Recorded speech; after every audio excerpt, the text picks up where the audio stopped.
Bonjour à tous pour ce nouveau podcast au format interview. Aujourd'hui, comme vous le constatez à l'écoute, ce n'est pas Gaëlle qui va interviewer notre invité.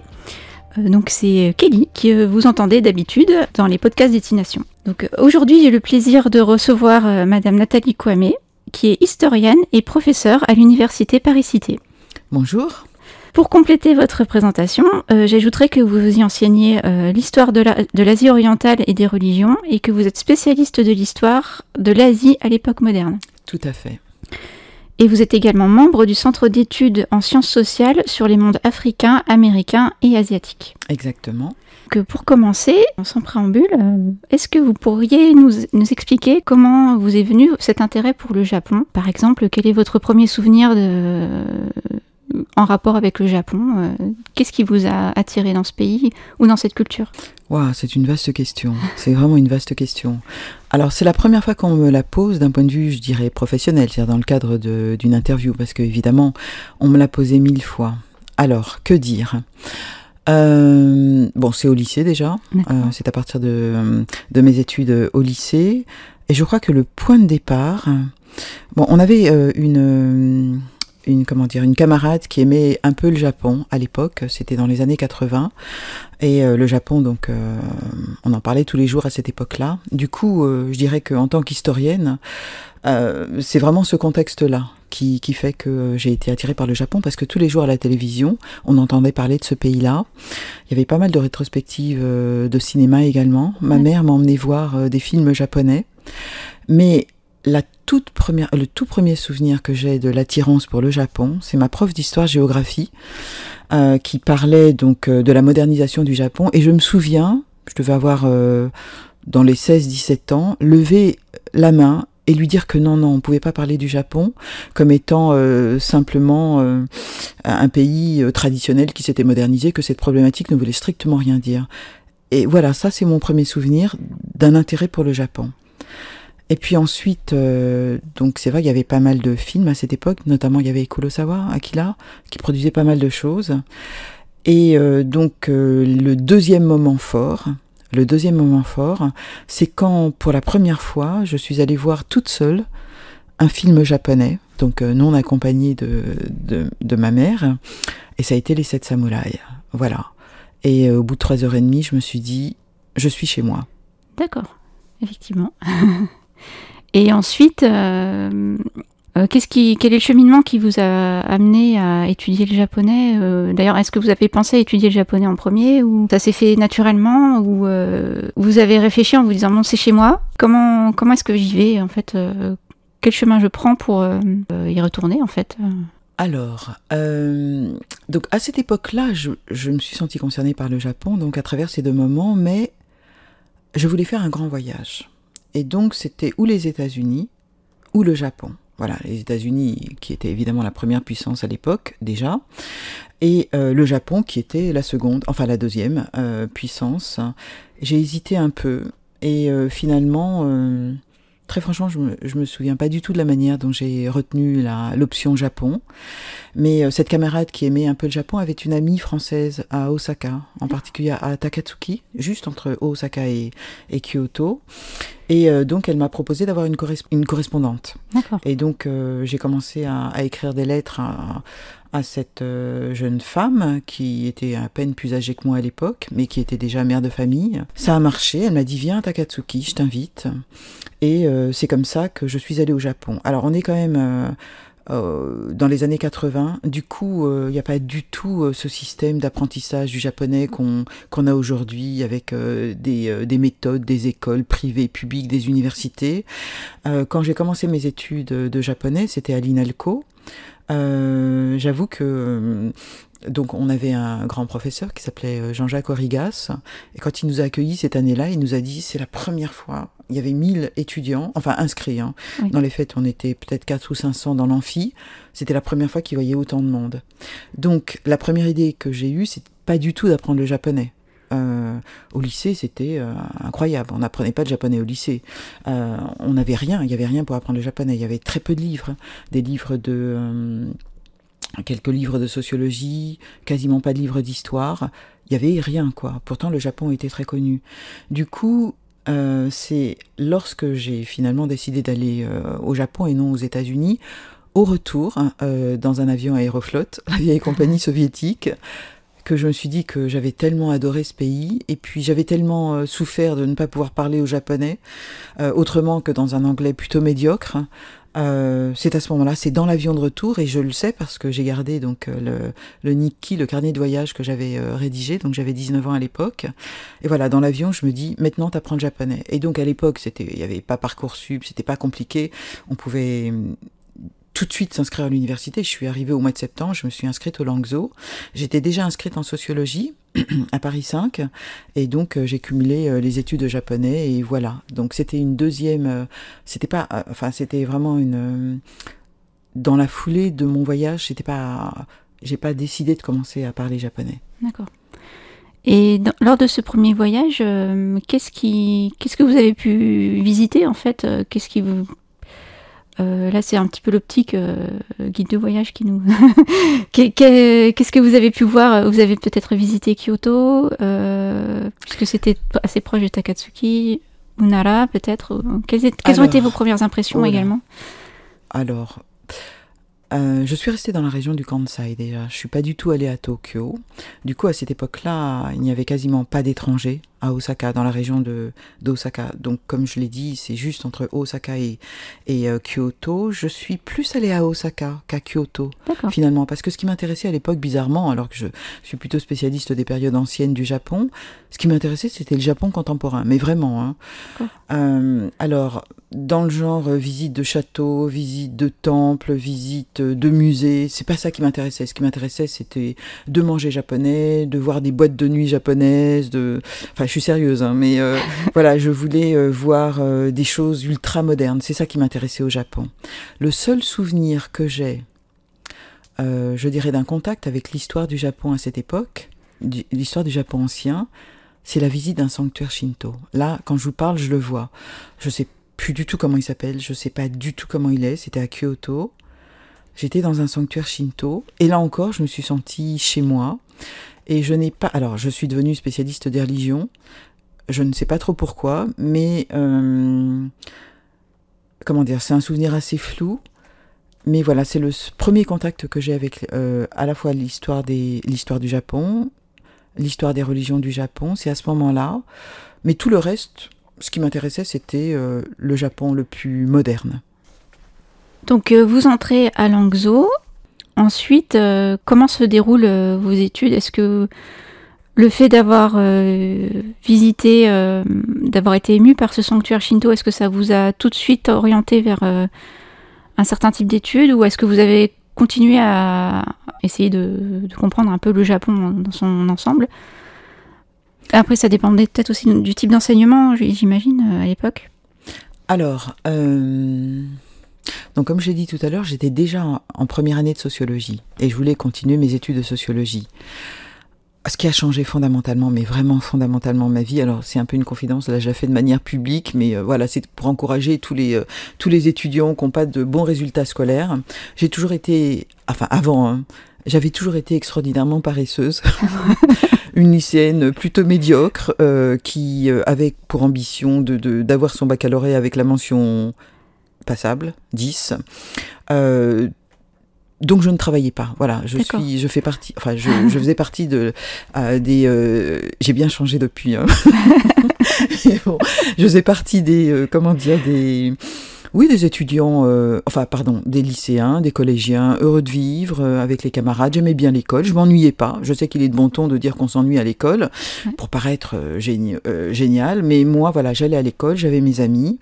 Mes résultats scolaires, j'en avais rien à faire. Mais avec le Japon, avec l'étude du japonais, en fait, tout a changé. Et c'est une véritable révolution qui s'est produite. Donc j'avais commencé mes études de sociologie parce que depuis l'âge de 13-14 ans, je voulais faire de la sociologie ou de la psychologie. Et donc j'y tenais à mes études de sociologie. Mais le japonais, bon, c'est parce que j'étais tombée, amoureuse de ce pays. Mais le japonais, si vous travaillez pas, vous êtes perdu. Hein. Voilà. Donc, petite annonce à l'attention des pratiques de ceux qui aiment le Japon, pas du tout à cause de la langue orale. Oui, la langue orale, c'est plutôt simple. En fait, voilà, c'est vrai que c'est complètement différent du français. Il n'y a absolument aucun repère, ni dans le vocabulaire, ni dans la grammaire. Mais voilà, c'est une langue. Mais l'écriture est juste absolument redoutable. Elle est redoutable pour deux choses. La première, c'est que d'abord, il faut s'avaler des milliers de kanji, enfin d'idéogrammes. Oui. Qui se prononcent de 1000 manières différentes. Enfin, je ne vais pas vous faire un cours de japonais là, mais c'est redoutable. Voilà. Et je me suis découvert une passion absolue pour cette langue écrite. Et puis la deuxième chose, c'est que quand on ne peut pas bien parler japonais. Alors là, je suis désolée pour tous les auditeurs qui se contenteraient de parler à l'oral, mais on ne peut pas avoir une vraie connaissance de la langue japonaise sans passer par l'écrit. Voilà, l'écrit, c'est un univers. Je crois que ça doit être une des rares langues où, voilà, il est impératif de connaître l'écrit. Du coup, pour connaître l'écrit, il faut s'avaler donc tous ces kanji, tous ces idéogrammes. Et ça m'a radicalement transformée. Et de là, je suis devenue, jusqu'à maintenant, une sacrée bosseuse quand même, une sacrée bosseuse. Donc les études japonaises m'ont littéralement transformée par l'écrit. Mais après, donc j'ai continué mes études de sociologie. Donc je faisais en parallèle mes études de sociologie et mes études de japonais. Mais lors d'un exposé que j'avais fait en sociologie, j'ai découvert l'histoire. Voilà, donc la discipline historique. Et à partir de là, je me suis dit que la sociologie ne me suffisait plus. Et donc, j'ai commencé un cursus d'histoire à la Sorbonne, à Paris 4. Et j'ai juste fait ma maîtrise de sociologie. Je suis rentrée en licence d'histoire à Paris 4, mais je continuais mes études de japonais. Et c'est à partir de ce moment-là que j'ai concilié à la fois donc le japonais, l'histoire, qui était devenue ma discipline préférée, mais avec un regard quand même d'histoire sociale. J'ai toujours été histoire sociale. Et voilà comment je suis devenue une historienne du Japon, des religions du Japon, mais avec un regard très sociétal en fait sur cette histoire-là. Voilà. D'accord. Et oui, en parlant de religion, vous avez travaillé sur des manuscrits des pèlerinages de Shikoku. Et donc, c'était votre thèse, je crois. Oui, c'était ma thèse. Oui. Oui. Qu'est-ce qui vous a amené à choisir en fait justement ce sujet ? D'abord, j'avais fait un DEA, donc ce qui correspond à un Master 2, sur une ville religieuse, la ville religieuse de Tenri, qui se trouve au sud de Nara. Et c'est comme ça que j'ai commencé à travailler sur l'histoire des religions du Japon. Voilà. J'ai toujours considéré que les religions, quand on étudie les sociétés traditionnelles, c'était un passage absolument incontournable. C'est-à-dire qu'on ne peut pas étudier une religion, on ne peut pas étudier une société traditionnelle sans passer par le religieux. Voilà. Du coup, c'est pour ça que je m'intéresse aux religieux. Aux religieux. C'est pas du tout pour un intérêt spirituel profond qui viendrait de moi. C'est tout simplement parce que quand on veut étudier une société ancienne, il faut passer par là.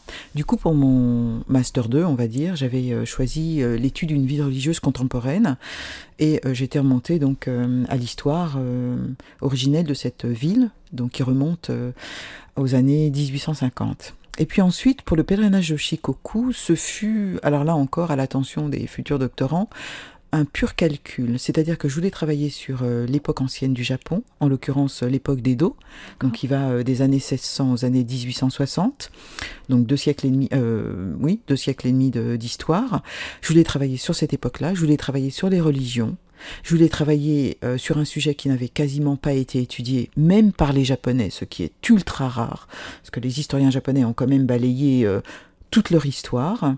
Et j'étais dans les années 90. Un jour, je consulte, mais tout à fait par hasard, un guide de voyage en japonais sur le Shikoku. Et je découvre ce pèlerinage aux 88 sanctuaires, qu'on appelle en japonais Shikoku Henro, c'est-à-dire le chemin qui fait le tour du Shikoku. Et je consulte brièvement la bibliographie, je m'aperçois que les Japonais n'ont quasiment pas travaillé là-dessus. Il y avait à l'époque peut-être 2 ou 3 ouvrages, et encore bien revêches, mais quasiment rien sur le pèlerinage de Shikoku. Je me suis dit, voilà, c'est mon sujet. Voilà, donc en fait c'était un pur calcul. J'avais certains critères en tête, et voilà la raison pour laquelle j'ai trouvé ce pèlerinage-là, qui cochait toutes les cases de ce que je voulais.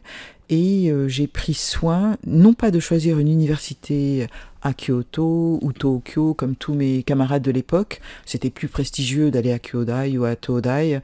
Mais moi, j'ai choisi une petite université de Matsuyama, donc qui se trouve dans l'ouest, dans le nord-ouest de Shikoku, que j'appelle de temps en temps Shikoku-les-Oies quand même, parce que c'est quand même la dernière île qu'on songe à visiter, alors que c'est une des plus belles. Enfin, tout est beau au Japon, mais bon, là, voilà, c'est vraiment une île reculée. Comme disent les Japonais, et j'ai choisi cette petite cité, qui est quand même la plus grande ville de Shikoku, Matsuyama.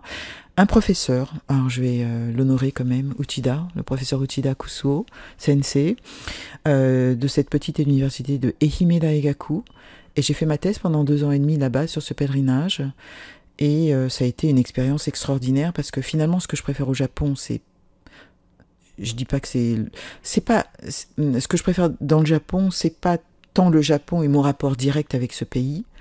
Ce qui est le plus extraordinaire pour moi, et c'est ce qui s'est passé pendant 2 ans et demi, c'est quand quelqu'un vous guide, enfin quelqu'un au pluriel ou au singulier, vous guide au Japon, quand un Japonais vous guide au Japon.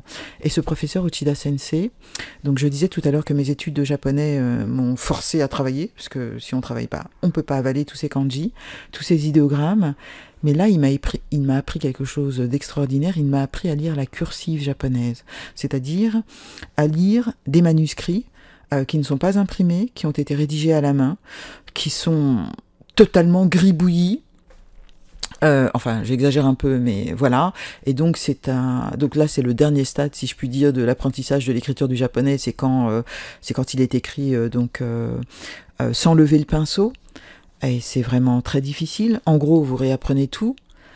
Et voilà, lui, il m'a donné des cours privés quand même pendant 2 ans et demi, pendant tout mon séjour au Japon. Durement négocié, mais ça, c'est une autre affaire, c'est pas très romantique. Donc, je n'en parlerai pas. Où j'ai réappris tout, enfin pas tout, mais une partie de mes idéogrammes quand même pour lire ces vieux textes, ces archives. Et ça, c'est extraordinaire. Voilà. Donc quand quelqu'un vous guide, puis j'ai aussi eu des rapports avec un moine japonais, d'Imabali, c'est au nord de Shikoku, avec qui j'ai eu des séances, on faisait des séances de 6 à 8 heures, on lisait des manuscrits, imprimés ou pas imprimés, peu importe, et on lisait pas mal de carnets de pèlerins de l'époque d'Edo, qui racontaient leur voyage. Il fait beau, on est allé voir tel temple, on a mangé telle chose, on est reparti donc le lendemain pour autre chose, où cette fois-ci il pleuvait, et j'ai suivi comme ça, souvent avec le guide de ce professeur ou de ce moine. Après, je travaillais toute seule, bien sûr, chez moi. J'ai travaillé des heures toute seule chez moi, mais j'avais ces deux guides comme ça. Et ça, c'est extraordinaire. Et je pense que on est très peu, mais vraiment très peu, en France et dans le monde, en dehors du Japon, à avoir eu la chance d'avoir des maîtres comme ça, qui vous guidaient dans l'histoire du Japon. On n'imagine pas du tout où peuvent nous mener forcément l'étude du Japon ancien, par exemple. Enfin, moi, j'en ai une vision peut-être un peu aseptisée, dans le sens où on va dans les bibliothèques, mais on n'imagine pas qu'il peut y avoir une expérience humaine en plus avec... Mais c'est ça qui est le plus génial. Par exemple, même des années plus tard, donc j'ai pas étudié que le pèlerinage de Shikoku, enfin je dis ça en toute modestie, mais voilà, j'ai toujours multiplié les angles d'attaque. Après ma thèse, je me suis dit, plus jamais tu reviens sur le pèlerinage de Shikoku, tu fais autre chose. Donc j'ai étudié des chrétiens, j'ai étudié des grands samouraïs et leur politique religieuse, toujours en fonction de la religion, des religions anciennes du Japon. Mais toujours sur place, j'ai trouvé des sensei, donc des professeurs, qui, les uns m'indiquaient des articles que je connaissais pas, les autres me guidaient sur des sites auxquels j'aurais jamais pu avoir accès, je sais pas, une vallée de montagne où se trouve un vestige particulier, un temple que personne ne visite, mais qui a une histoire fantastique. Et ça, c'est ce que je préfère au Japon. Donc c'est moins...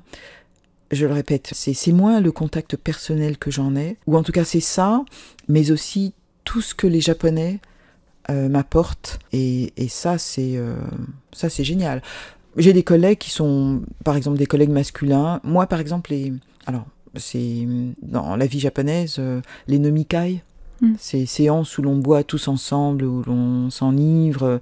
Moi, j'ai jamais fait ça. Voilà, ça me plaît pas. Autre manière de connaître les Japonais, de les connaître vraiment très bien. Prendre des bains public ensemble. Mais là, ma pudeur me l'interdit. Oui. Voilà, donc je fais pas. Mais voilà, vous avez certaines fenêtres comme ça qui vous donnent directement accès au Japon, aux Japonais. Ils sont assez, relax à ce moment-là. Ils vous parlent de leur pays, vous les connaissez comme ça. Mais ces deux voies-là, je ne les ai jamais empruntées. Par contre, le contact avec les sensei, spécialistes de l'histoire, avec les moines, avec des prêtres, avec des conservateurs de musées, ça c'est extraordinaire pour moi. Et ils vous guident littéralement. Et moi j'ai connu le Japon profondément de cette manière-là. Ensuite, vous avez clos le chapitre Shikoku. Et donc vous vous êtes intéressé... à quoi vous êtes-vous intéressé ensuite après Shikoku? Alors, donc j'ai décidé de... Alors Shikoku, c'était plutôt les religions populaires, donc la grosse masse de pèlerins, et le thème, c'était les rapports entre les pèlerins et les sociétés locales, la manière dont les pèlerins étaient accueillis par les sociétés locales, l'effet de cette espèce de tourisme de masse dans le Shikoku à l'époque, entre le XVIIe et le XIXe siècle. Après, j'ai voulu choisir un sujet radicalement différent. Cette fois-ci, je me suis intéressée plutôt aux élites et donc à la politique religieuse d'un grand seigneur hyper connu au Japon, sous le nom de Mitoko Homon, qui est le nom d'une série télévisée, qui est la plus longue série télévisée de l'histoire de toute la télévision japonaise, et qui, donc pendant des décennies, racontait les aventures d'un grand seigneur. Mitoko Homon, c'est son titre à la chinoise, mais qui est en réalité Tokugawa Mitsukuni, qui était le petit-fils du fondateur de la lignée des Tokugawa, Tokugawa Ieyasu, et qui occupait donc, qui était seigneur du fief de Mito, à une centaine de kilomètres au nord de l'actuelle Tokyo, donc la ville d'Edo autrefois, et qui, avec 2 ou 3 seigneurs, a entamé une politique religieuse tout à fait exceptionnelle au Japon. Il a détruit des centaines de temples et de sanctuaires shinto. Voilà. Et ça avait été assez peu étudié. Donc c'est toujours cette idée que... Mais ça, c'est... n'importe quel historien vous dira. C'est-à-dire que quand vous faites de l'histoire, vous n'allez pas écrire le 5 millionième livre sur tel ou tel sujet. Donc vous cherchez toujours des sujets qui sont quasiment neufs. Et au Japon, c'est pas facile, vu l'historiographie japonaise. Mais il se trouve que sur le sujet, il y avait un article... et peut-être un chapitre de 40 pages environ sur cette politique religieuse. Du coup, c'était vierge, quasiment vierge, et j'ai décidé de m'intéresser à ça. Il se trouve que Mito, c'est aussi... c'est pour l'historienne que je suis... c'est le symbole de toute l'historiographie japonaise. Tous les historiens du Japon connaissent cette école de Mito. On parle d'école du Mito, qui est née au XVIIe siècle. C'est d'ailleurs Tokugawa Mitsukuni qui a détruit tous ces temples et sanctuaires, qui a fondé cette école dans les années 1650 et qui a entrepris la plus grande histoire du Japon, de toute l'histoire du Japon. Ça s'appelle Dai Nihonchi, l'histoire du Grand Japon. Et qui va des origines jusqu'au XIIIe siècle, mais si mes souvenirs sont bons, et qui raconte donc l'histoire du Japon. Et ensuite, l'école de Mito, c'est aussi une école intellectuelle très connue qui a fondé le nationalisme japonais, les bases théoriques du nationalisme japonais. Voilà, donc c'est une école très riche, intellectuelle, qui va du XVIIe au XXe siècle et qui est tout attachée à la figure de Tokugawa Mitsukuni. Et qui est une voie royale pour comprendre l'histoire du Japon, à la fois l'histoire ancienne, mais aussi l'histoire contemporaine, puisque tous les nationalistes japonais contemporains, puisque il y a aussi cette histoire-là, politique du Japon contemporain, connaissent le fameux slogan Sonno Jōi, vénérons l'empereur, expulsons les barbares, qui est né dans les années 1830 et qui parfois, résonne encore dans la mémoire des patriotes japonais. Et voilà. D'accord. Je suis historienne, je peux pas vous parler des nouilles. J'adore les nouilles. D'ailleurs, c'est très lié à Shikoku parce que le soi-disant fondateur du pèlerinage du Shikoku, c'est Kōbo Daishi, c'est-à-dire de son nom de vivant Kukai. Et Kukai, qui est un moine donc du 9e siècle, c'est le père de la culture japonaise, dit-on, a rapporté de Chine les udon, que j'adore, les fameux udon de Sanuki, une des 4 provinces de Shikoku. Et je pourrais vous parler de choses comme ça, d'ailleurs j'en parle, mais c'est vrai que mon discours est, je ne suis qu'historienne, en plus je suis enseignante et je suis affreusement sérieuse depuis que j'apprends le japonais. Et voilà, donc je voudrais faire fuir personne, mais... non, moi je pense que c'est très bien, parce que justement le Japon a cette image de pays un peu pop culture, où éventuellement, vous parliez des 7 samouraïs tout à l'heure, c'est vraiment, même si ça évoque le Japon ancien, c'est quand même de la fiction, donc ça a une image assez... c'est l'image qu'on a de son soft power en fait. Et on essaye aussi de montrer qu'il y a une réalité et que derrière tout ça, et que c'est un pays qui est habité par ses habitants, par ses gens, et qui ont leurs propres idées, leur propre histoire, et que ça va pas forcément dans le sens où nous on voudrait que ça aille en fait, tout simplement. Et bon, on essaye de le montrer aussi sur Kanpai. On a quelques articles sur l'histoire du Japon. Oui, je sais, j'ai vu, oui. Voilà. Très bien, d'ailleurs, très bien vos articles. Merci. Et c'est vrai que même si mon discours peut paraître un peu sec, un peu technique, un peu professionnel, en fait, il faut quand même que vos auditeurs comprennent que derrière leur passion pour le Japon, derrière toutes les images qu'ils ont de ce pays-là, donc les geishas, les samouraïs, enfin tous les poncifs, il y a un travail d'historien avant tout. C'est-à-dire que ces images sont un peu stéréotypées, elles sont un peu générales, elles sont pas très profondes, mais il y a un vrai travail d'historien et qu'ils enrichiraient énormément le rapport au Japon si de temps en temps ils lisaient des livres d'histoire sur le Japon. Il y en a en français en plus, des livres d'histoire. Hein. Oui, ça s'est beaucoup démocratisé, ne serait-ce que les ouvrages justement sont beaucoup plus nombreux qu'il y a une vingtaine d'années par exemple. Et je pense aussi à une vulgarisation plus générale avec tout justement les podcasts d'histoire. Je pense par exemple sur YouTube, on a Nota Bene aussi, qui généralise, qui fait de la grande... Il vulgarise, on va dire. C'est une porte d'entrée. Alors sur le Japon, je conseille pour Nota Bene l'interview d'Olivier Ansart sur les samouraïs. Et Olivier Ansart, qui est quand même un des meilleurs japonologues, pas seulement de France, mais aussi d'Occident, qui est donc un très très bon connaisseur de la pensée japonaise à l'époque d'Edo, entre le XVIIe et le XIXe siècle. Et effectivement, il a attiré plus de 180 000 auditeurs, je crois. Et là, vous avez un mariage parfait entre l'érudition, donc c'est un érudit sur le Japon, et un discours de vulgarisation. Et bien sûr, les historiens doivent avoir un discours de vulgarisation.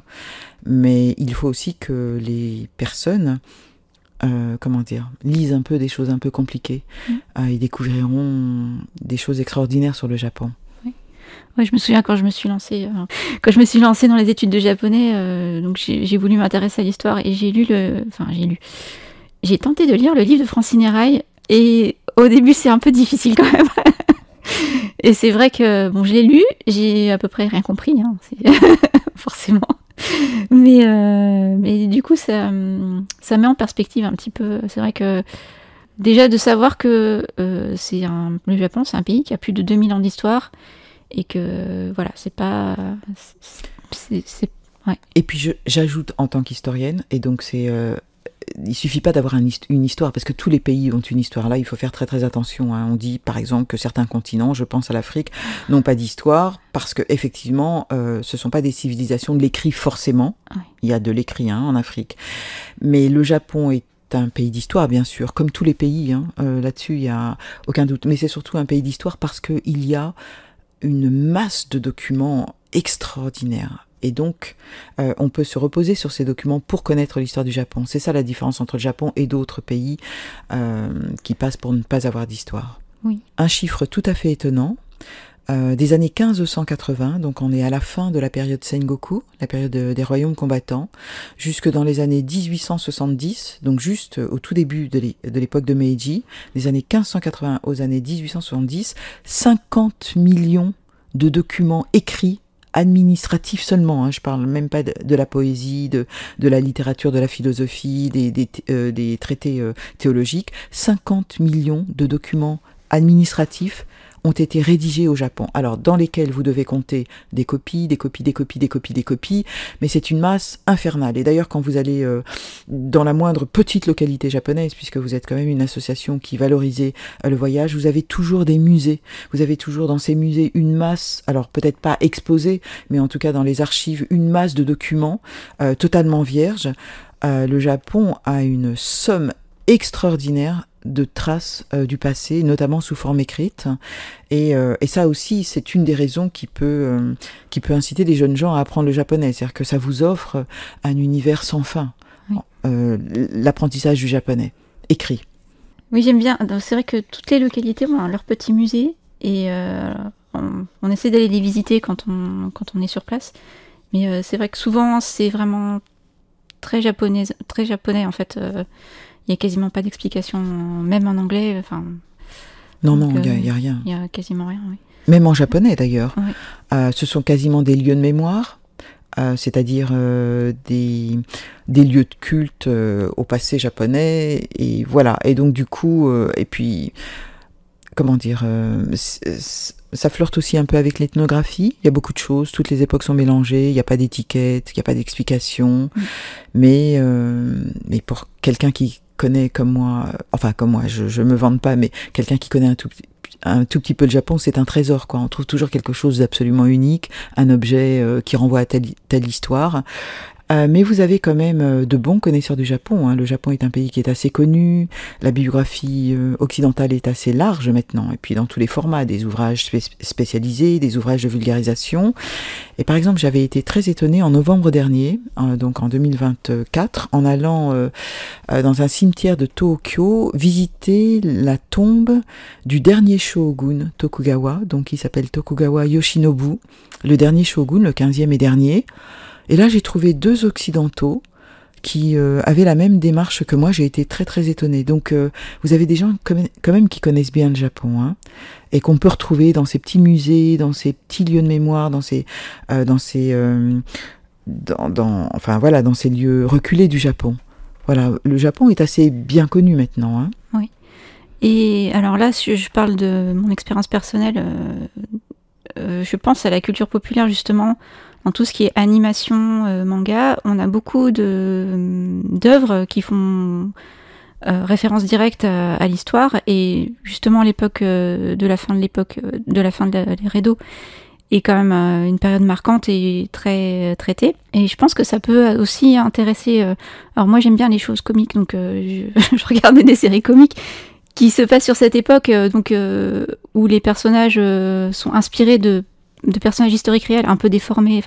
Je pense par exemple à Katsura Kogoro. Alors dans la série à laquelle je pense, il s'appelait Kotaro, mais pour les besoins de la diffusion, c'est un personnage qui se déguisait souvent, et souvent en femme d'ailleurs. Et du coup, je suis allée voir un petit peu pourquoi. Et j'ai appris qu'en fait, le personnage historique avait utilisé ce genre de subterfuge pour pouvoir aller négocier des alliances, par exemple. Donc c'est traité sur un ton comique dans l'œuvre à laquelle je pense, mais c'est assez intéressant de voir comment se passaient un petit peu aussi les détails de l'histoire, en fait. En tant qu'historienne professionnelle, je remarque que pour les mangas, vous avez des grands historiens japonais qui participent à leur fabrication. Il faut quand même le savoir. C'est-à-dire que, moi je suis pas une lectrice de manga, hein, puisque comme je l'ai dit tout à l'heure, j'ai eu accès à la culture japonaise par le cinéma des années 50, 80, etc. Mais voilà, en tant qu'historienne, je sais que les historiens participent à la construction de ces mangas, c'est-à-dire en font carrément, quoi, font les dialogues, participent au scénario, etc. Puis dans le même genre, ce que je voulais dire, c'est que un des derniers exemples, c'est le fameux, alors je dis fameux parce que ça a fait un peu scandale au Japon, le fameux jeu vidéo dans le genre, Yasuke. Oui. Yasuke, ouais. Yasuke, et oui, c'est le jeu Assassin's Creed Shadows, qui est paru en mars 2025. Je voulais vous en parler justement, pour avoir votre éclairage un petit peu, parce que c'est allé loin. Je suis un peu triste. Alors d'abord, je vais juste terminer ma phrase là-dessus, c'est pour dire que 3 historiens un Français, mon collègue Pierre-François Souiri, et 2 Japonais ont participé donc à la construction du jeu vidéo, puisqu'il s'appuie sur des choses factuelles, extrêmement réalistes, et notamment sur le personnage de Yasuke, donc ce fameux samouraï noir.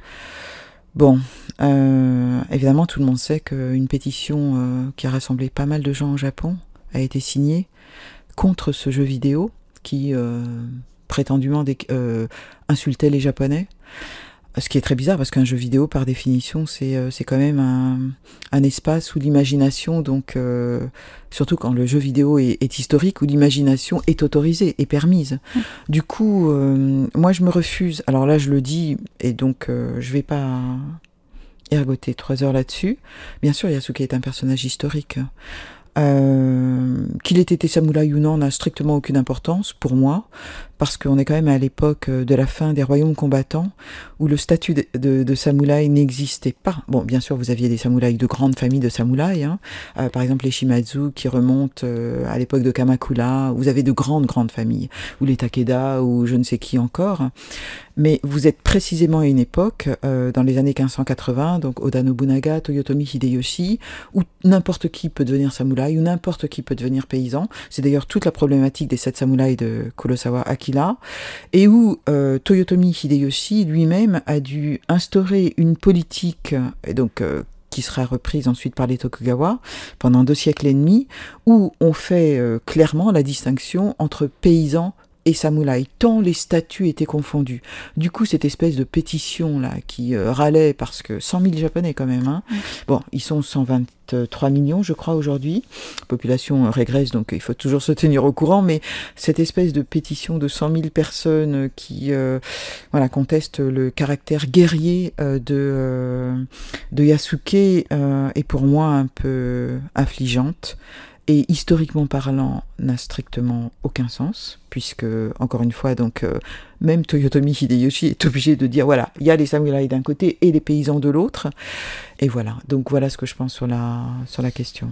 Et puis, encore une fois, le terme de samouraï, les gens, à l'époque, ne s'appelaient pas samouraï. C'est-à-dire le terme samouraï, en trois syllabes, n'était pas forcément le terme le plus courant pour désigner les guerriers de l'époque. C'est un guerrier, voilà.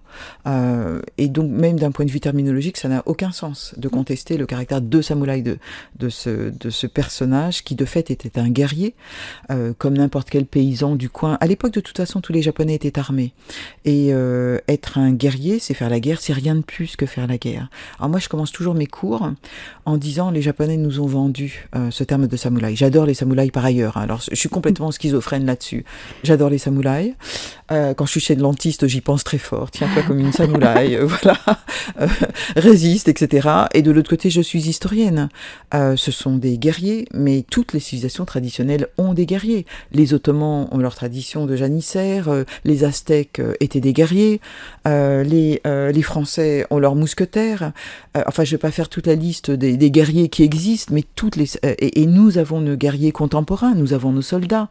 L'ONU a ses guerriers. C'est-à-dire que, voilà. Mais les Japonais ont eu ce truc génial, et bon, c'est une longue histoire, hein, qu'on ne va pas refaire, de mettre en avant cette figure de samouraï, c'est-à-dire de guerrier, tout simplement, qui est une figure totalement universelle. Je ne connais pas de société qui n'ait pas ces guerriers. Alors après, vous avez les statuts qui changent, vous avez les conditions qui changent, vous en avez des esclaves, vous en avez des nobles, vous avez tous les cas de figure possibles, mais toutes les civilisations, toutes les sociétés, des plus petites aux plus grandes, ont généré leurs guerriers. La guerre étant, hélas, un phénomène universel. Alors depuis je ne sais quand, je ne suis pas spécialiste de la préhistoire, mais voilà. Donc du coup, ce qui distingue un samouraï d'un autre guerrier de la planète, c'est que les samouraïs ont un nom, c'est-à-dire qu'on a la chance d'avoir ce mot-là en 3 syllabes qui les rend immédiatement reconnaissables, tandis que tous les autres guerriers du monde sont beaucoup moins connus.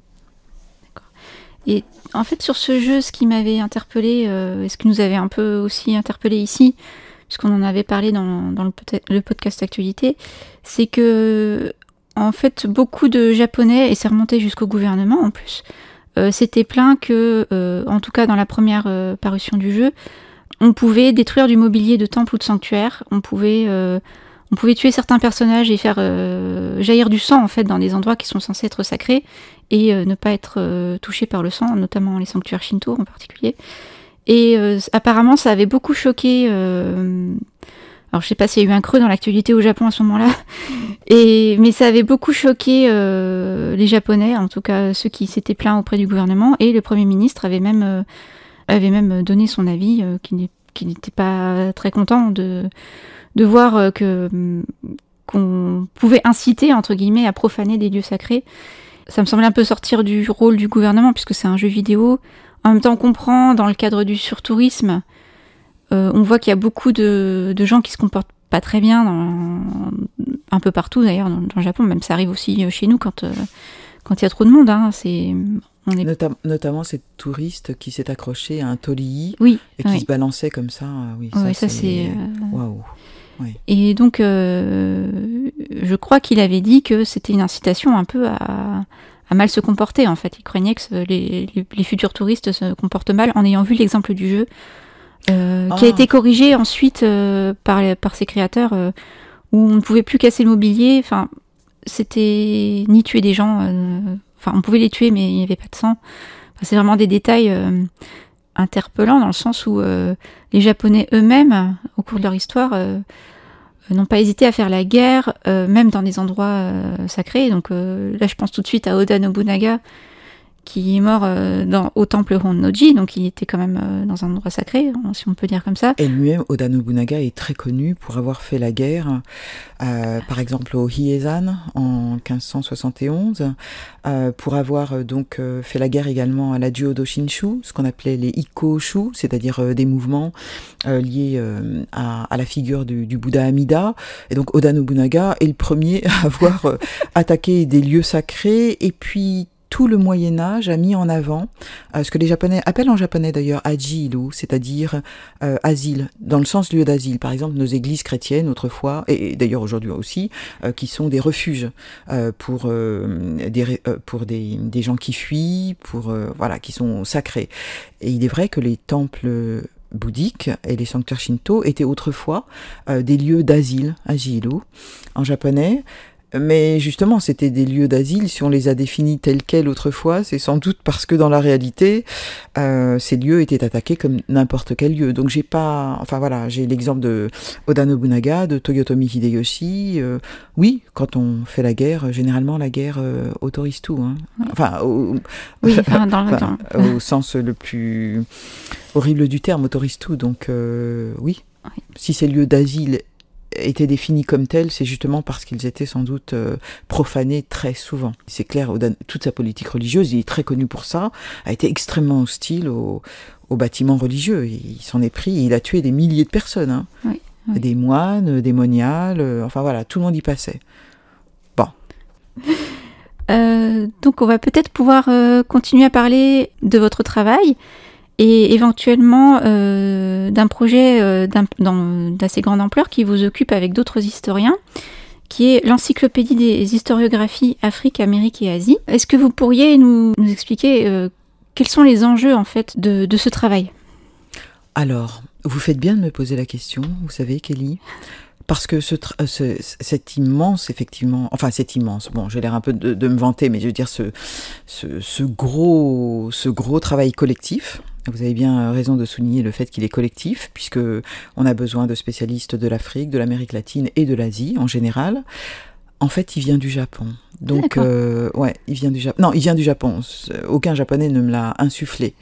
Mais au départ, c'est quand j'étais donc enseignante aux langues orientales. Je ne sais pas si on l'a dit, mais j'ai enseigné pendant 15 ans au Langzhou, à l'INALCO. J'étais professeur d'histoire, un peu de grammaire, de kanji, etc. Et on a voulu mettre un peu en avant les sciences humaines et sociales, parce que les Langzhou étaient traditionnellement réputés pour l'enseignement des langues. Et la présidente de l'époque a voulu mettre en avant donc les sciences humaines et sociales, la sociologie, l'histoire, etc. Et c'est là que j'ai eu l'idée de mettre en avant l'historiographie japonaise. Mais je voulais sortir un peu de mon domaine, de ma zone de confort, qui est le Japon, quand même. Et je voulais aussi rendre hommage à ces milliers, ces dizaines de milliers d'historiens japonais. Et donc là, je vais faire un peu de propagande. Comme je le disais tout à l'heure, donc le Japon, c'est les nouilles, c'est le sashimi, c'est les mangas, c'est le cinéma, c'est le soft power, etc. Mais derrière tout ça, il y a une histoire, il y a un passé. Et vous avez une armée d'historiens qui sont parfaitement inconnus, ici en Occident, parfaitement inconnus. Donc là, je parle en tant qu'historienne. Nous savons que, par exemple, l'historiographie française, donc l'ensemble des historiens français est très connu. On a même une école internationalement connue, l'école des Annales, hein, qui est née dans les années 30, qui s'est développée, qui a fait des petits partout en Amérique latine, aux États-Unis, voilà. Mais personne ne sait que les historiens japonais ont développé de leur côté donc un travail absolument considérable. Et en même temps, à cette époque-là, donc, je voulais mettre en avant ça et je voulais sortir un peu du Japon. Le Japon, c'est très bien, c'est l'essentiel de ma vie. Mais voilà, moi, j'ai quand même des origines aussi africaines en partie. J'ai une immense curiosité pour le monde et je voulais mettre tous ces gens-là ensemble. Et donc, j'ai eu cette idée de créer cette encyclopédie des historiographies dont le sous-titre est Afrique, Amérique, Asie. Mais le point de départ, c'était le Japon. Et ma volonté de faire connaître à la fois l'histoire du Japon et les historiens japonais. Alors c'est une encyclopédie très sérieuse quand même, hein, c'est-à-dire un peu difficile d'accès, qui porte un nom déjà un peu improbable, Encyclopédie des historiographies. L'historiographie, c'est l'histoire de l'histoire, c'est-à-dire l'histoire de la discipline historique. Ce n'est pas une encyclopédie qui parle de l'histoire de l'Afrique ou de l'histoire de l'Amérique ou de l'histoire de l'Asie, c'est une encyclopédie qui parle des historiens qui se sont intéressés à l'histoire de l'Afrique, de l'Amérique et de l'Asie. Voilà, donc c'est quand même quelque chose d'un peu ardu, a priori. On a déjà donc fabriqué le premier volume qui est sorti en 2020 avec 157 auteurs, plus de 200 notices sur... il est passionnant et il est gratuitement accessible en ligne quand on tape Encyclopédie des historiographies sur un moteur de recherche. Et on a fini le deuxième. Donc on attend la réponse, là on est au mois de juillet 2025, mais qui ne saurait tarder des presses de l'INALCO pour éditer le deuxième volume. Et puis là, je suis toute seule en train de diriger. J'ai commencé à diriger le troisième volume. Voilà, donc c'est un triptyque. Pour les deux premiers volumes, on a déjà plus de 4500 pages. On va faire plus court pour le troisième volume, et ça va faire une énorme somme de comment écrit-on l'histoire en dehors du monde occidental. Voilà, pour une discipline, en l'occurrence l'histoire, qui est ici, en France, extrêmement importante. On ne se rend pas compte, mais en France, l'histoire est partout. Les historiens sont partout. Je parle toujours de Stéphane Bern, qui est un personnage très sympathique, de, comment s'appelle-t-il l'autre, Laurent Deutsch. Oui, Laurent Deutsch. Oui. Voilà, deux stars qui peuvent se permettre à 9h du soir de faire des émissions grand public sur de grandes chaînes. Vous avez parlé tout à l'heure de Nota Bene. De Griveaux, c'est ça, Benjamin Griveaux, je crois qu'il s'appelle. Donc, avec je crois qu'il a 2 millions d'abonnés. En France, l'histoire, comme au Japon, à l'instar du Japon, est la discipline majeure en sciences humaines et sociales. C'est même pas la philosophie, ni la sociologie, ni l'anthropologie, c'est l'histoire. Nous avons, nous autres Français, une passion pour l'histoire que partagent en fait avec nous les Japonais. Voilà, donc c'est tout ça qui se mélange dans cette encyclopédie des historiographies. C'est mon besoin de parler du Japon et de tout ce qui l'entoure, la Corée, l'Asie orientale, mais de tous les autres pays du monde. Moi je suis française, donc j'adore l'histoire, c'est mon métier aussi. Et c'est un immense hommage à tous les historiens du monde qui... Je ne voudrais pas faire trop de politique et trop de morale dans votre podcast, mais qui à l'époque des fake news quand même, nous, historiens, jouons un rôle très important quand même. Nous disons que la Terre n'est pas plate, que ceci et que cela, et nous jouons, je pense, un rôle important. Vous avez les journalistes également qui jouent le même rôle que nous. Vous avez comme ça des métiers qui sont là pour mettre un peu de vérité dans ce monde qui, à cause des réseaux sociaux, à cause de l'intelligence artificielle, s'achemine quand même vers des terrains, on va dire, un peu dangereux. Voilà. Oui.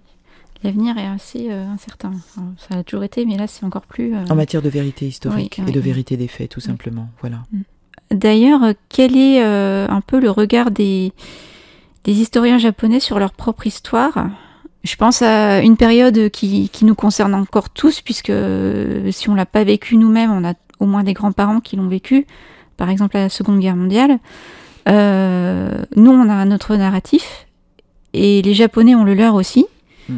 Ça pourrit aussi les relations diplomatiques avec du Japon avec ses voisins. Alors, il y a des intérêts politiques à chaque fois, des intérêts économiques, mais est-ce que les historiens japonais doivent batailler aussi contre une forme de révisionnisme, ou est-ce qu'il y aurait un révisionnisme déjà? Parce que peut-être que c'est un mot qui s'emploie chez nous, mais pas forcément au Japon. Ouais, vous posez de graves questions, je n'avais pas prévu. C'est peut-être un peu trop grave, mais si vous voulez pas répondre, non, je vais y répondre. Non, je vais y répondre d'un point de vue... Enfin, moi, c'est un intérêt que j'ai, en fait. Kelly, je comprends tout à fait. Je vais y répondre, et de manière professionnelle, puisque vous invitez une professionnelle de l'histoire. Et là encore, je vais défendre les historiens japonais. Voilà. Effectivement, vous avez... pas mal de dissensions quand même entre les peuples, on ne va pas les citer, chinois, coréens... indonésiens, enfin, vous avez un tas de gens qui portent sur le Japon quand même un regard pas tout à fait sympathique, qui y vont, qui mangent les sushis, les sashimi et les nouilles udon, mais qui effectivement portent sur le Japon un regard, on va dire, négatif. Bon, là-dessus, je ne vais pas faire de commentaires, mais vous interrogez une historienne. Je vais vous dire qu'il y a des gardiens de la vérité du passé, ce sont les historiens. Voilà, je vais vous citer un exemple que je trouve assez admirable. Vous avez un historien qui s'appelle Ienaga Sabulo, qui a quand même fait... Alors c'est juste un exemple parmi 1000 autres de cette réalité des historiens qui sont là pour veiller à ce que la vérité, notamment de toute cette période impérialiste japonaise à laquelle vous faites allusion finalement, à ce que la vérité soit quand même dite. Ienaga Sabulo, alors j'ai pas ses dates en tête, mais c'est un historien contemporain, on va dire de la seconde moitié du XXe siècle, qui était spécialiste du bouddhisme et de l'art, médiéval en plus, et qui a voulu faire un manuel d'histoire du Japon. Et dans ce manuel d'histoire du Japon, il a voulu donc parler de ce qui s'était passé, on va dire, des atrocités qui se sont produites donc pendant la Seconde Guerre mondiale. Et alors, je ne sais plus quels sont les détails de l'histoire, mais il a fait quand même 3 procès contre l'État japonais. Le dernier procès, je crois que c'est au début des années 80, quand moi, justement, alors tout à fait inconsciente à l'époque, je suis partie au Japon, je crois que c'est 82, enfin c'était un peu plus tard, mais voilà, donc quand toute inconsciente, quand tout le monde ne parlait que du miracle économique japonais, que les Japonais avaient redoré leur blason, qu'ils étaient à la 2e place mondiale, cet historien-là faisait son 3e procès à l'État japonais, parce que il considérait que son manuel ou les manuels d'histoire en général, je ne sais plus trop le détail, ne disait pas toute la vérité. Voilà, et c'est un historien. Voilà, un historien qui peut faire 3. Alors, il a perdu, je crois, les 2 premiers procès. Il a remporté son 3e procès. Mais voilà ce que je pense des historiens japonais dans ce genre de problématiques. Alors évidemment, vous avez après les intérêts d'État, vous avez tous les nationalistes, vous avez tous les gens tous les Japonais qui ne connaissent pas leur histoire, vous avez ceux qui la connaissent, mais voilà, qui vont porter, qui vont dire oui, mais les Japonais souffraient, etc. Enfin après, vous avez tout le débat public et tous les intérêts politiques, diplomatiques, le jeu aussi que les uns et les autres font de tout ça. Oui. Donc c'est toute l'histoire de Yasukuni, Jinja, voilà, il y a tout ça. Mais vous avez aussi des historiens qui font leur travail, quoi. Bon, vous en avez bien 2-3 révisionnistes. Vous parlez de révisionnisme, bien sûr qu'on peut utiliser le terme pour l'histoire du Japon, mais la plupart des historiens japonais font leur job, quoi, et parlent de tout ce qui, de tous les aspects. Bon, évidemment, négatif, positif, ça veut rien dire en histoire. Quand on est historien, il n'y a rien de négatif ou de positif. Mais disons de tout ce qui gêne les Japonais. Parle de la place de l'empereur dans les époques anciennes, dans les époques récentes. Parle de la discrimination au Japon dans les époques anciennes, dans les époques récentes, donc parle des faits de guerre, parle de tout ce dont on ne parle pas quand on est dans une conversation autour d'une tasse de thé avec des Japonais, et qu'on parle des samouraïs, qu'on parle des mangas, qu'on parle de tout ce qui se vend. Une chose plus légère. Du soft power japonais. Il y a des gardiens. Ce sont les historiens. Pas que, oui. Pas que. Vous avez plein d'associations, mais les historiens font leur métier. Pour poursuivre le travail des historiens, l'université Paris-Cité met en place un nouveau cursus qui allie l'étude de l'histoire et l'étude du japonais. et vous en êtes une des co-responsables aussi. Voilà. Voilà. Oui, je suis responsable de ce nouveau cursus d'excellence avec mon collègue Dai Maluken, qui est un collègue japonais, mais qui travaille dans une autre partie de l'université que la mienne. Lui, c'est les études japonaises et moi, c'est l'histoire. Alors là, j'y tiens beaucoup, évidemment, puisque c'est une façon de me reproduire, si je puis dire, que de former des historiens du Japon, avec une ouverture bien sûr sur l'Asie orientale et sur l'ensemble du monde. Et c'est une formation tout à fait nouvelle qui s'inscrit dans l'histoire la plus récente de l'université française. Voilà, donc beaucoup de gens arrivent et c'est une très très bonne chose à l'université française. Aujourd'hui, le système Parcoursup fait que dès qu'on a son bac, alors bon, je sais qu'il y a plein de couacs, hein, il y a toujours 1000 ou 2000 étudiants, enfin lycéens qui ne trouvent pas de port d'attache, mais quand même, grosso modo, on trouve sa place à l'université. Du coup, voilà, vous avez quand même une université qui cherche, comment dire, à créer des espèces de petits nids comme ça, d'excellence. Alors d'aucuns parleraient de sélection, mais je ne parlerai pas, c'est pas moi qui prononce le mot, hein, de filière sélective, puisqu'il s'agit de cela en fait, mais c'est un gros mot à l'université française. Et c'est effectivement l'idée de former des gens qui pourraient être spécialistes de l'histoire, mais aussi il y a toutes sortes de métiers qui peuvent s'ouvrir, le journalisme par exemple, des métiers de conservateurs. Partout on a besoin d'allier une solide connaissance de l'histoire à une très solide connaissance du japonais. Et voilà, c'est l'idée que on peut former des spécialistes du Japon, mais moi mon rêve ça serait que toutes les universités reproduisent ce genre de parcours-là, mais pour toutes sortes de langues. Bon, moi mon truc c'est le Japon, donc ça sera le Japon. Mais c'est assez logique. C'est-à-dire, tout à l'heure on parlait de l'encyclopédie des historiographies. Voilà. Alors là encore, je vais faire un peu dans le politique et dans le civique, enfin politiquement correct et dans le civique. Voilà. En France, on est quoi, 68 millions. On est 8 milliards sur Terre. Il y a 1,5 milliard d'Indiens, 1,2 ou 3 milliards de Chinois, vous avez 1 milliard d'Africains, vous avez des centaines de millions de gens qui vivent en Amérique latine. Et en France, je trouve qu'on a... Bon, bien sûr, il y a le tourisme, il y a le roman, qui est une voie d'accès au monde, mais comment dire ? On n'a pas forcément accès aux langues étrangères, et quand on y a accès, c'est jamais arrimé à des disciplines. Voilà, donc mon rêve, c'est que l'université française crée toutes sortes de filières qui facilitent un peu le travail de notre jeunesse, en l'occurrence Japon, histoire, mais ça peut être aussi Yoruba, je parle Yoruba, c'est une langue africaine, ou Swahili, autre langue africaine très connue, ou pourquoi pas le mongol, et après vous avez toutes les sciences humaines, la démographie, la sociologie, l'anthropologie, l'ethnologie, etc. Et c'est qu'on forme donc notre jeunesse française, plutôt que de la former uniquement en histoire, uniquement en mathématiques, uniquement en droit, c'est qu'on leur offre la possibilité d'apprendre toutes sortes de langues du monde, et que ça soit donc associé à une véritable discipline historique. Donc c'est beaucoup plus large, et c'est vraiment tout à fait dans l'esprit de l'encyclopédie des historiographies. C'est-à-dire que désormais, nos étudiants, quand ils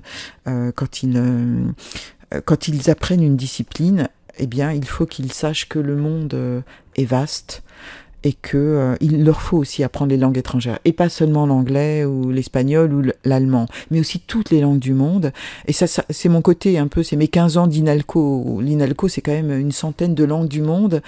Et voilà, je rêve de ça. Et donc, du coup, c'est une façon de me reproduire moi, si je puis dire. À travers donc de jeunes gens, et une façon d'être une citoyenne du monde aussi, et je tends de plus en plus vers ça. Et d'ailleurs, c'est moi qui vous le dis, vous me posez pas la question, mais mon prochain travail, ça sera un travail de comparaison.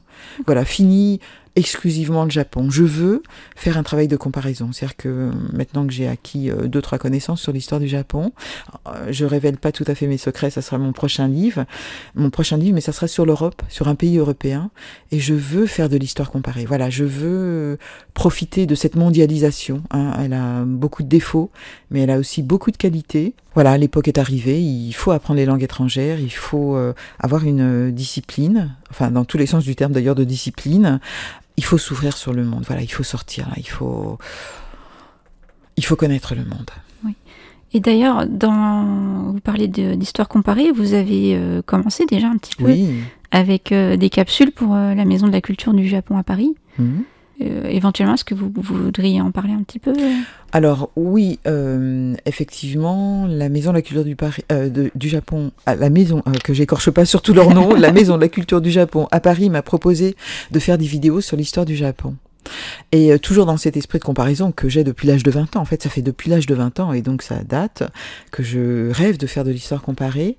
Je me suis dit que plutôt que d'aborder des dates japonaises que personne ne connaît, ou alors qu'on connaît, donc je vois pas l'intérêt, si on voyait l'histoire du Japon à partir de la France, ça serait magnifique. Donc j'ai pris 5 dates qui me semblaient caractéristiques. Enfin, il y en a une qui est un peu moins connue, 800, Charlemagne, 1214, la bataille de Bouvines, 1515, la fameuse bataille de Marignan que tout le monde connaît sans jamais savoir ce qui s'est passé exactement, 1789, alors là, voilà, et 1871. Et, mais c'est surtout qu'en matière de comparaison, j'ai déjà... Alors c'est pas du tout pour me faire de la pub, hein. Mais c'est vrai que j'ai déjà commencé un peu ce travail de comparaison avec l'Angleterre, puisque j'ai un collègue qui s'appelle Jean-François Dugnac, et avec lui, on a écrit un ouvrage d'entretien sur une comparaison Japon-Angleterre, et on a discuté de la fameuse idée commune selon laquelle l'Angleterre et le Japon se ressembleraient du fait d'être une île. Donc tout notre entretien repose sur cette idée. Est-ce que vraiment, en histoire, le fait d'être une île peut servir de base à une comparaison. Et donc là, là pour le coup, c'est un ouvrage de vulgarisation, hein, qui ressemble pas tellement à mes autres ouvrages, où on parle de comment dire une île en japonais, comment dire une île en Angleterre. Donc en japonais, vous avez un nombre incalculable de mots pour désigner une île. Qu'est-ce que veut dire une île pour les Japonais? Quelle est la littérature? Quels sont les films qui se sont vraiment penchés sur cette problématique de l'insularité? Quelle théorie politique y a-t-il derrière? Voilà, on a exploré tous les coins et les recoins de la notion d'insularité en Angleterre et au Japon, et on compare les deux îles pour finalement, alors bizarrement, conclure que en histoire, l'insularité, ça veut pas dire grand-chose, mais en fait, surtout pour arriver à devenir des passionnés totaux d'îles, c'est-à-dire qu'au début c'était très théorique, c'était très bon. Alors qu'est-ce qui pourrait nous rassembler? Toi t'es l'Angleterre, moi je suis le Japon. Oui, la thématique de l'insularité, les îles ceci, les îles cela, et à la fin, j'adore les îles. Voilà, à la fin, en fait, moi qui n'aimais pas spécialement les îles, je suis tombée totalement amoureuse des îles. Les îles, donc les petites îles japonaises, l'Ito, mais aussi l'île de Ré, l'île de Porquerolles, les îles anglo-normandes, toutes les îles indonésiennes. Voilà, ça m'a transformée. J'adore les îles. C'est marrant. Donc on parlait de ce nouveau cursus. Vous enseignez à l'université depuis 2000. Depuis l'année 2000, donc pendant 14 ans à l'INALCO, puis à Paris 7 qui est devenu Paris Cité, si je ne me trompe pas. Et est-ce que vous avez constaté une évolution des étudiants en japonais? Est-ce qu'ils ont des motivations différentes par rapport à il y a 20 ans, ou est-ce qu'il y a une constante dans leur motivation ou dans leur centre d'intérêt autour du Japon? Alors, je vais vous décevoir un peu parce que pour répondre précisément à votre question, je n'ai suivi des étudiants en japonais que... Alors, 1999, j'étais à terre, c'est-à-dire assistante. Et ensuite, je suis rentrée titulaire en 2000. Jusqu'en 2014, j'étais effectivement dans le département des études japonaises, ou département Japon, je ne sais plus comment ils appelaient, de l'INALCO. Et donc là, effectivement, j'ai suivi les étudiants. J'avais le cours obligatoire d'histoire. Mais... et tous ces étudiants étaient comme ceux d'aujourd'hui, passionnés par les mangas, déjà. Alors que ma génération à moi, comme je l'ai dit tout à l'heure, c'était plutôt le cinéma. Et avant ma génération, c'était plutôt le bouddhisme. Et voilà. Donc je pense que je pense que les étudiants n'ont pas changé véritablement de motivation. Sauf que je ne serai pas catégorique sur le sujet, puisque depuis 2014, je suis dans un département d'histoire. Et là, ça change énormément, où les étudiants viennent apprendre l'histoire de Rome, de la Grèce, du Moyen-Âge occidental, etc., et ne viennent pas pour le Japon. Du coup, je n'ai pas pu suivre véritablement l'évolution des étudiants de japonais, même si je prévois à la rentrée de refaire un cours d'histoire du Japon, mais dans la section d'études japonaises de mon université. Donc là, je vais retrouver en fait le public que j'avais jusqu'en 2014. Mais je vais quand même vous dire une chose, c'est que dans ma section d'histoire, où les étudiants ne sont pas censés s'intéresser au Japon, ça les intéresse beaucoup. Et donc ça, c'est tout le soft power dont on a parlé. C'est-à-dire que l'histoire du Japon les fascine beaucoup. Et alors, je retrouve pas tout à fait la même passion pour le Japon qu'auparavant, mais en tout cas un vrai intérêt pour cette histoire qui est si riche et pour laquelle il y a tant de documents. Donc voilà, un historien s'y retrouve complètement. Au cours de vos recherches ou de vos études autour du Japon, est-ce que vous avez une anecdote ou une découverte marquante, quelque chose qui vous a ému ou surprise par rapport au Japon ou même à son histoire que vous trouveriez intéressante à évoquer pour nos auditeurs? Alors, c'est une question difficile, mais je retiens de votre question le terme ému, oui. Émotion. Alors une émotion. Tout à l'heure, je vous ai dit que quand j'avais étudié le pèlerinage de Shikoku, ça répondait à plusieurs critères. Voilà, je vais pas répéter. Et c'est vrai que mon choix, à la fois pour mon Master 2, enfin ancien DEA, et ma thèse, et une thèse c'est quelque chose d'important dans une vie, hein. Ça dure longtemps, enfin bon, moi je l'ai faite en 3 ans, mais 3 ans, c'est 3 ans au fin fond de Matsuyama, sans jamais revenir en France quasiment, en vivant qu'avec des Japonais, et en travaillant vraiment tous les jours, etc. Mais j'ai cru, c'est un peu comme les îles, ce qui m'est arrivé pour le pèlerinage de Shikoku. Tout ça a été très rationnel en fait. J'abordais donc mon sujet en travaillant tous les jours. Et je n'avais pas de goût particulier pour le pèlerinage, par exemple. Je ne suis pas attirée, comme je l'ai dit, par la religion pour des raisons spirituelles, mais pour des raisons intellectuelles, etc., etc. Et il se trouve que j'ai toujours cru que j'utilisais un peu le pèlerinage de Shikoku pour faire ma thèse, pour avancer dans mes études d'histoire, pour mieux connaître le Japon. Et que, en gros, j'avais rien à faire du pèlerinage de Shikoku. Mais un jour, quelques années plus tard, je suis revenue dans le Shikoku et j'ai vu les pèlerins du Shikoku. Ah non, c'était au Mont Koya, c'était au Mont Koya qui est en fait un des points de départ. Ou bien on prend le numéro 1 des 88 stations, qui est dans le pays d'Awa, Awa-no-kuni, ou bien on prend le Mont Koya. Le Mont Koya, magnifique lieu. Et donc ça, c'est le point de départ ou le point d'arrivée du pèlerinage de Shikoku. Et là, j'ai vu des pèlerins. Et ils portent donc le hakue, c'est-à-dire le vêtement blanc, avec des idéogrammes qui ne laissent pas de doute sur leur destination. Ce sont des pèlerinages du Shikoku Henro. Et là, comment dire? Alors, on est en public, mais franchement, j'ai failli pleurer plusieurs années plus tard. Parce que j'avais toujours considéré ce pèlerinage-là comme une espèce d'objet d'étude. Mais j'avais jamais vraiment... Alors c'est très bizarre hein, ce que je veux dire, alors que mon sujet c'était, comme je l'ai dit tout à l'heure, les rapports entre pèlerins et sociétés locales. Mais ce qui m'intéressait c'était la coutume du settai, c'est-à-dire de l'hospitalité, quand les gens du Shikoku autrefois donnaient des biens, du riz, des services, la tonsure des chevaux, etc., la tonsure des chevaux aux pèlerins qui passaient, toutes les légendes, tout ça m'a intéressé, mais d'un point de vue strictement intellectuel, croyais-je.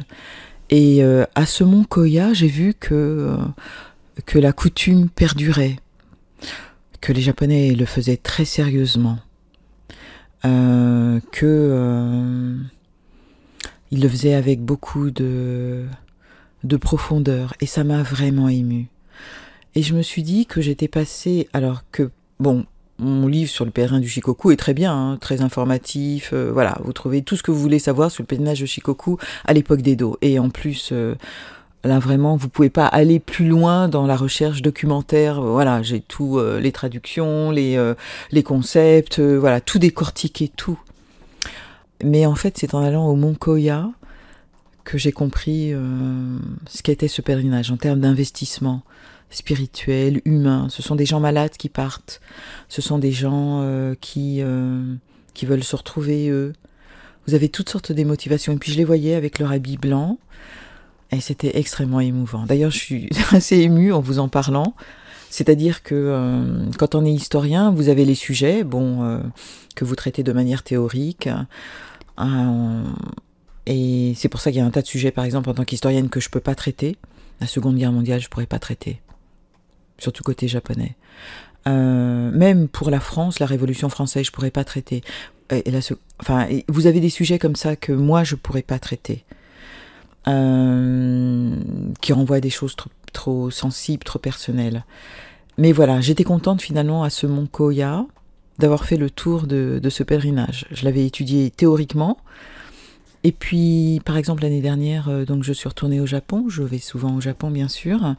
Et si on regarde, et c'est vrai, en fait, il suffit de regarder la photographie de la page de mon laboratoire de recherche.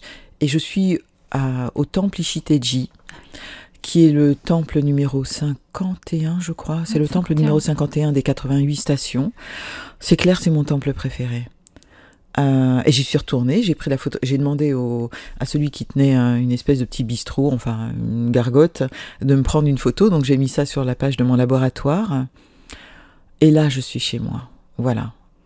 Je suis chez moi. Et quand j'étais à Matsuyama, quand j'étais triste, un peu isolée quand même, parce que 2 ans et demi, 3, ça fait long, à ne faire que travailler et à ne pas retourner en France, ni voir sa famille, donc c'était mon refuge. Et voilà quelque chose qui m'émeut. Le pèlerinage de Shikoku m'émeut. Donc vous disiez que vous alliez souvent au Japon. Est-ce qu'il y a des endroits que vous recommanderiez à nos auditeurs, ou pas du tout d'ailleurs L'un ou l'autre conseil sont tout à fait bienvenus. Ah non, là j'ai pas de conseils à donner, chacun ses fantasmes. Hein. Alors en tant qu'historienne, si on connaît un tout petit peu l'histoire du Japon, tout est susceptible de nous intéresser, mais vraiment tout, le moindre petit village a toujours dépendu d'un fief, d'un seigneur, voilà. Il y a toujours quelque chose qui s'est passé, historiquement parlant. Donc ça, c'est pour l'historienne. Et puis, tout le monde n'est pas historien, et on a le droit de pas être historien non plus. On a le droit d'aimer les mangas, on a le droit d'avoir une culture télévisuelle du Japon, cinématographique. Et là, il faut se faire plaisir. Personne n'a donné de conseils sur le Japon. Il faut aller là où on a envie d'aller, point. Je n'ai aucun conseil à donner. Et je pense que personne n'a aucun conseil à donner à personne en la matière. Et bien, sur ces belles paroles, je vous remercie.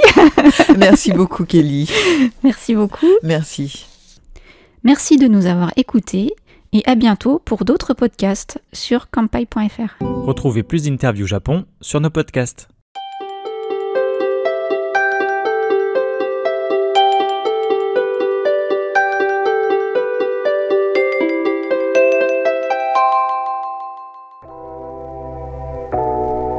Merci d'avoir écouté cet épisode du podcast Kanpai. Nous espérons qu'il vous a plu et que vous en avez appris plus sur le Japon. N'oubliez pas de vous abonner sur votre plateforme de podcast préférée, de nous noter 5 étoiles si vous le souhaitez, et on vous dit à bientôt pour le prochain épisode.